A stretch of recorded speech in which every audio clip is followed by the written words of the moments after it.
The first thing that will happen on your first driving lesson is, well, first of all, you should have your eyesight tested, license should be checked, and those are just standard procedures that a decent driving instructor should go through to make sure that you're safe and legal to drive. What we're going to do now is explain some procedures that you need to go through every time you get in the car. So we're going to teach you to adjust your seat, adjust your mirrors, check the doors are shut, and just basically make sure the car's safe. Then we're going to have two more sections. We're going to have the foot controls and the hand controls.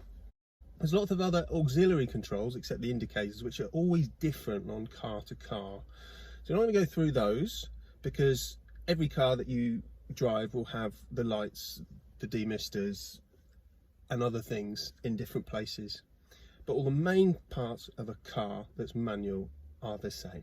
Now on the Mini, go back down here again. Another lever, putting two fingers inside it and pulling it up.